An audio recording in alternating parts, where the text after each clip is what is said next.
On Monday of this week, the Supreme Court handed down a 5-4 decision, which was voted on along party lines, that says that Ohio is 100% in the right by kicking people off the voting rolls in their state if they haven't voted in more than 2 years.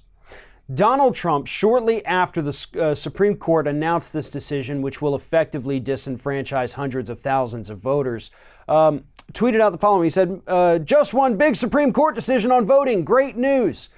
No, Mr. President, it's not great news.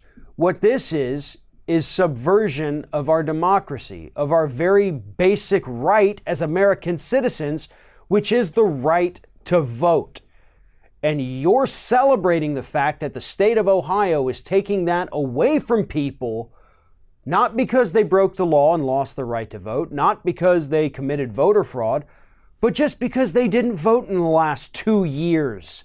Maybe they had to miss the midterms because they were sick or in the hospital or couldn't get off work that day or were out of town visiting relatives. Who cares what the reason is? If you didn't vote in the midterms, you just lost your right to vote in the state of Ohio, and the President of the United States and Republicans around this country are celebrating it. Why? Because according to statistics, the majority of people that had already been kicked off of the voting rolls in the state of Ohio for not voting in the last 2 years, majority of them were African Americans.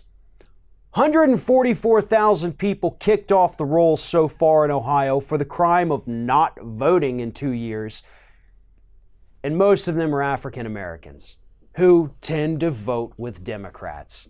That's why Republicans are so happy. That's why Donald Trump is happy, because if you can't beat them, cheat them. That's the GOP mantra. They know that they're facing a hell of a fight in this year's midterms. They know the Democrats are energized and ready to go vote.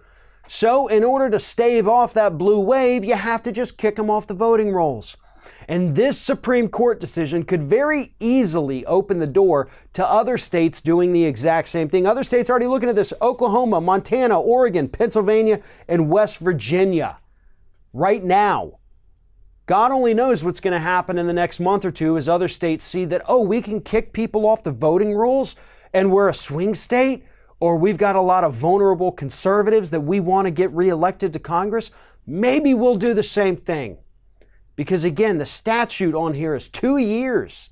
If you didn't vote in 2 years, you're off the roll. They did it in Ohio. The Supreme Court says it's okay, even though technically it is a violation of federal law. So the Supreme Court justices actually had to twist the law, which was very clear, in order to give this the okay. But you know what? This is what happens when Republicans steal a Supreme Court seat, as they did for Neil Gorsuch. He shouldn't be on that court. This decision would have gone the other way, and we would have preserved the right to vote for hundreds of thousands, if not potentially millions of American citizens. But Republicans fought, Republicans won, and now Democrats are the one paying the price by being kicked off the voting rolls and losing any voice that they may have had in this country.